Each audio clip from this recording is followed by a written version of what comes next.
Alright, ihr seid und damit herzlich willkommen zu einer neuen Folge Shakes and Fidget mit mir und Basti und dem ersten Video von mir auf diesem Kanal im Jahr 2025. Deshalb alles Gute noch an euch für dieses Jahr. Ich hoffe, ihr seid gut reingerutscht. Und ja, die letzten 1,5 Wochen war bei mir wieder Stillstand. Das hat auch einen Grund, darüber können wir gerne im Livestream reden. Also heute, wenn ihr das Video seht, 21:30 Uhr rum circa, würde ich mal wieder streamen. Und da spielen wir dann Shakes and Fidget und vielleicht ein bisschen Rocket League. Und da kann ich auch darüber gerne ein paar Worte verlieren. Ansonsten irgendwann sicherlich auch mal in einem Video. Tatsächlich wollte ich ein Video hochladen zwischen Weihnachten und Silvester. Ein paar weise Worte zum Jahresende sollten das sein von mir. Jetzt nicht nur hauptsächlich auf Shakes and Fidget bezogen, sondern allgemein, weil der Mensch hat immer im Leben eigentlich Phasen, wo er lernt. Die einen mehr, die anderen haben das weniger. Und ich hatte im letzten Quartal des Jahres wirklich eine sehr entscheidende Phase, die auch sehr viele Dinge in meinem alltäglichen Leben betrachtet haben oder die sich darum geschert haben und auch meine Sicht der Dinge ein bisschen gedreht haben. Und vor allen Dingen auch mich persönlich weitergebracht haben, wie ich mich so im Alltag, was meine Prioritäten sind und dergleichen. Und dementsprechend ist der Rechner definitiv keine Priorität mehr. Vor 5, 6 Jahren hätte ich in solchen Phasen tatsächlich, da bin ich ehrlich, in den Nächten noch viel Zeit für Videos investiert, mit Schneiden, dies, das habe ich früher gemacht, mit dem Ergebnis, dass die teilweise natürlich auch nicht häufig geguckt wurden, aber ich habe mich dazu gezwungen gefühlt und habe es gemacht. Und dann hat mir der Schlaf gefehlt und das kriege ich gar nicht mehr hin. Also mit 35 schaffe ich das irgendwie nicht mehr. Also wenn ich darf mich um 9 nicht auf die Couch legen abends, dann bin ich weg. Und das, obwohl es eigentlich sinnvoll gewesen wäre. Es gab eigentlich genügend Gründe zu sagen, man pusht seinen Kanal. Habe ich nicht gemacht. Aber darüber gerne im Livestream mehr oder eben zur anderen Stunde. Jetzt möchte ich mal zurück zu EU17 gehen. EU17 ein Server, der wirklich recht gut abgegangen ist zum Start. Natürlich begünstigt durch vielerlei Sales. Und wenn man jetzt mal reinschaut hier, natürlich auch dessen, dass der Paladin ausgiebig getestet wurde. Und im Moment ist Thurau nach wie vor Level höchster. Es gibt ein paar Spieler, die sind da sehr nah dran vom Levelstand jetzt.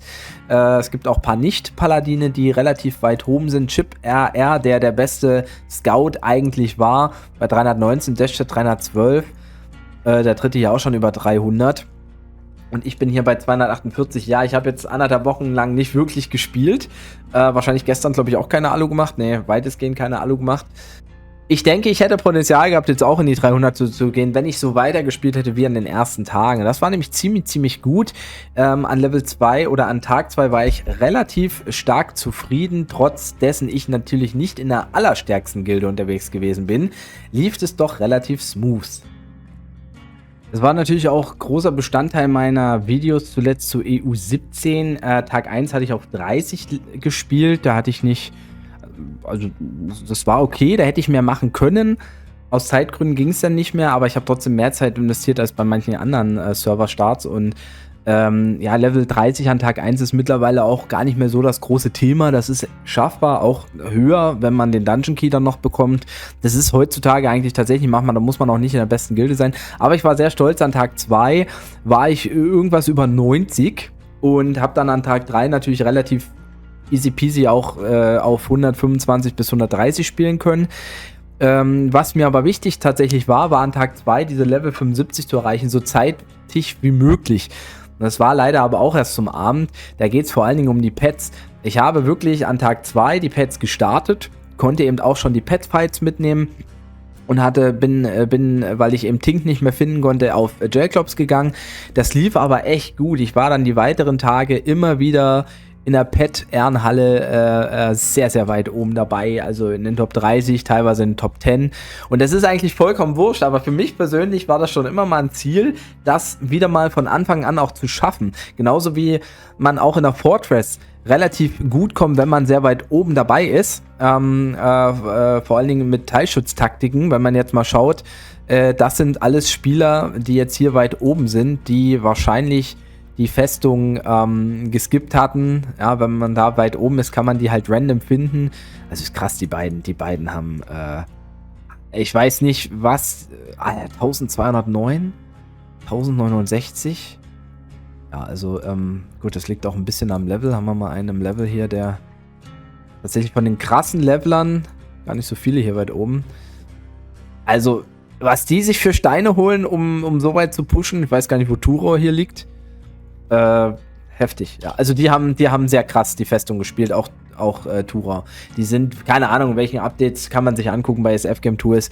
Die haben auf jeden Fall deutlich mehr investiert. Gut, Turor ist Rang 200, den kann man auch mal zufällig finden, aber gerade zum Serverstart, also hier gerade diese Leute, die sind meistens an den ersten Tagen auch immer weiter oben, weil sie ja so krass ausbauen. Und wenn man keinen Festungspartner hat, will man halt sehr weit oben stehen oder sollte man sehr weit oben stehen, damit man die in einem Random-Angriffen finden kann.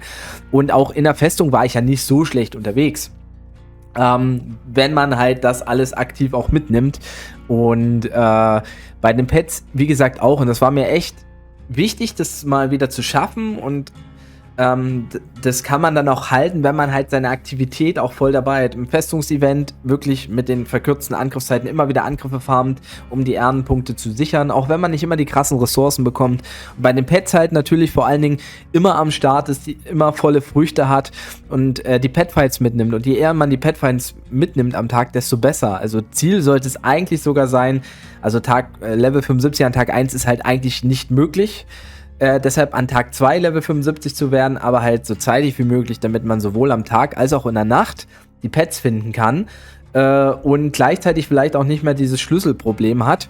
Also man kommt tendenziell sogar besser, wenn man die noch regulären Abenteuer spielt, anstelle der Expedition, zumindest was die Pets betrifft. Die Schlüssel findet man da eigentlich auch ganz gut mittlerweile. Man kriegt halt nur keine Ressourcen, wenn nicht gerade irgendwie Festungs- oder Stein-Event ist. Oder das ist ja meistens zum Serverstart nicht der Fall. Also da muss man gucken, was einem wichtiger ist. Aber die Pets zu finden, zumindest wobei an den ersten 3 Tagen würde ich trotzdem auf Expeditionen gehen, weil man hat ja nur bestimmte wichtige Pets. Und wenn man jetzt eine Expedition startet, sieht man ja, wo hier ein Pet-Ei angezeigt wird, zu welcher Location das gehört. Und somit kann man dann halt sich auch aussuchen, ist das jetzt ein wichtiges Pet oder ein unwichtiges Pet. Und die wichtigen Pets nimmt man mit. Also gerade, wenn man die nicht zum Start bekommen hat, Lillipon und Tink zum Beispiel am Tag, wie auch eben, wenn man eher die Nacht, Strolling Jungle, für Toothy zum Beispiel, oder auch Gulps, Magmoron, also das sind dann die Sachen, Blackwater Swamp für Okodile, also das sind halt dann die wichtigen Pets zu dem Start. Und danach, wenn man die Pets halt wirklich auch schnell wie möglich haben will, muss man teilweise tatsächlich die normale Thirst spielen. Ich habe das jetzt auf EU17 mit den Expeditionen gemerkt, selbst wenn man immer die kürzesten Expeditionen nimmt, sind es halt 25 oder damals waren es vielleicht 20 Alu, 15 bis 20 Alu die kürzesten Quests und dann sind es auch meistens wenigstens 20 Alu. Man kriegt eben mit 2,5-minütigen Abenteuern, wenn man immer auf die kürzeste Quest bei normalen Abenteuern geht, nicht bei Expeditionen, halt viel mehr Quests, viel mehr Wahrscheinlichkeiten, die entsprechenden Locations auch für die Pets zu finden. Aber jetzt bin ich natürlich da raus, weil ich nicht mehr aktiv war. Ich werde jetzt trotzdem hier erstmal weiterspielen und werde auch das Ziel haben, auf EU18, wenn er startet, dann auch ähnlich zu spielen in den ersten 2-3 Tagen und dann halt mal zu schauen, ob ich mich dann wirklich nur noch auf die Festung und auf die Pets reguliere. Das ist zwar am schwersten auch, muss ich ganz ehrlich gestehen, aber um einfach dort dann mal zu schauen, auch über einen längeren Zeitraum, wo man dann stehen kann, obwohl man selber vom Level gar nicht so hoch ist. Hier war es so, auf EU17 habe ich auch sehr stark auf die Level geguckt, natürlich wegen dem legendären Dungeon auch und war da ja auch gut dabei, war zweitbester Scout meistens. Deshalb denke ich, wenn ich das weitergespielt hätte, wäre Level 300 auch drin gewesen. Aber das ist gar nicht mein Ziel. Ich werde jetzt hier weiterspielen, schauen, wann der nächste Helle wieder kommt. Wahrscheinlich ja natürlich erst nach EU18, deshalb kann es auch sein, dass ich vorher inaktiv gehe, ich weiß es noch nicht. Werden wir sehen. Was hat mich jetzt aber Level 75 an Tag 2 gekostet? Also ich weiß, dass ich auf jeden Fall am ersten Tag 100 € aufgeladen habe, nur neben dem Starterpaket. Ich hatte natürlich auch durch das Sponsoring schon ein paar Pilze dabei. Ich glaube, ich war bei 3000 Pilzen auch grob gewesen. An Tag 2, 75, habe ich auf jeden Fall nochmal 3000 Pilze investiert. Ich würde schätzen, dass ich 6.000 bis 7.000 Pilze investiert habe. Und das ist jetzt ein Wert, der eine wird jetzt denken, oh, das geht ja. Der andere wird denken, oh, das ist aber viel, weil ich mir sicher bin, dass man das auch mit weniger Pilzen schaffen kann. Als Scout, also klassenunabhängig, kann man das ja schaffen, hat man ja gesehen. Kostet es aber teilweise halt auch mehr jetzt vielleicht als Berserker oder Demon Hunter. Dafür als Magier, Assassinen kostet es wiederum mehr. Und es liegt ja auch daran zum Teil, wie ist die Gilde aufgestellt, wie schnell sind alle bei der Festung, bei den Boni, das macht auch ein bisschen was aus. Und es liegt ja auch daran, dass ich eben nicht der effektivste Spieler bin, den es auf der Welt gibt. Ich bin sicherlich nicht schlecht im Early Game, aber ja, deshalb, falls einer von euch jetzt in den nächsten Serverstarts halt auch plant, vielleicht zumindest Level 75 an Tag 2 auch erreichen zu wollen, um halt die Pets relativ schnell mitzunehmen. Natürlich würde ich sagen, wenn man das macht, also wenn man die Festung früher an Tag 1 hat und immer wieder Festungsangriffe macht, wenn man dann eben die Verbesserung, wenn man dann eben auch für Level 75 für die Pets zeitnah geht, dann sollte man bestenfalls eigentlich auch, wenn man in der Form Pay to Win ist, dann Level 105 gleich auch mit erreichen, so schnell wie möglich für den Arena Manager. Und dann muss man schauen, dann ist die Unterwelt zwar natürlich schon relativ nah, aber da braucht man natürlich auch erstmal die Festung. Also da sollte man die Festung gut gespielt haben mit random Angriffen, Teilschutztaktik oder vielleicht mit einem Festungspartner, wenn man den auch hat. Und, sag ich mal, die Festung ausbaut, die wenigstens auf 10, Festung dann auch auf 12. Dann kann man auch die Gemmine relativ schnell auf 10 bringen, über einen Festungspartner. Und dann hat man die Unterwelt auch an Tag 4. Die 90 Dungeons hat man dann geschafft. Das ist natürlich dann nochmal teurer. Aber dann hat man alles relativ zeitig und hat eigentlich die beste Base. Und dann muss man, das ist schaffbar. Und da muss man aber langfristig halt wirklich überall dabei sein. Man muss alles das mitnehmen, was geht.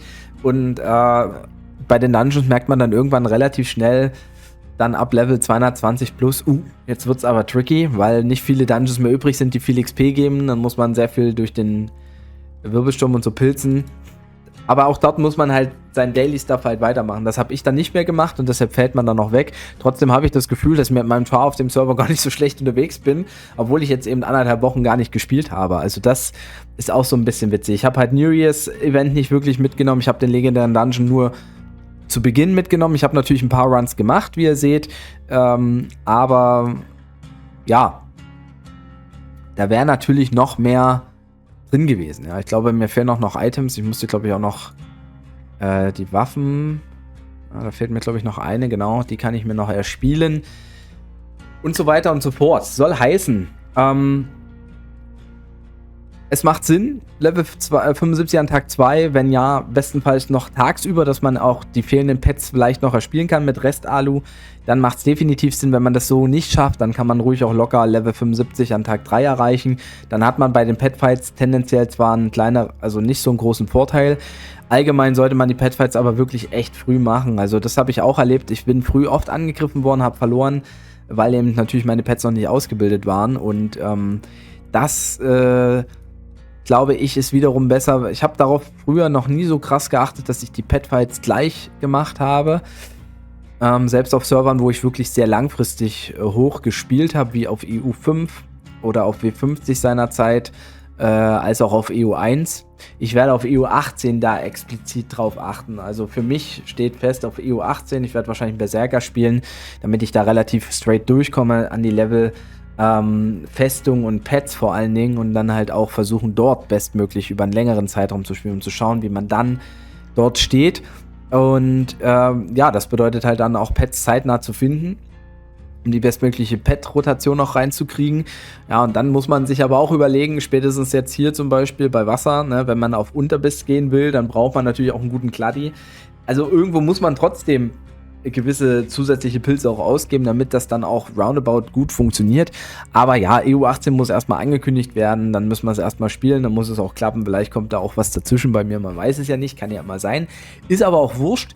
Ich spiele jetzt hier mein Ding noch runter auf EU17 eben bei den German OGs. Ja, ich werde jetzt sogar ein bisschen Damage gemacht noch, sehr gut. Die haben natürlich jetzt auch mittlerweile in den letzten Tagen aufgeholt mit Schadensboni. Der gleiche, ich würde gerne mal sehen, wo haben wir es denn? Ist weiterhin relativ voll. 505 Ritterhalle, das ist okay. Ich habe jetzt nicht so den Überblick über die Gilden. Die Gilde hat es ja auch nicht einfach gehabt von Anfang an.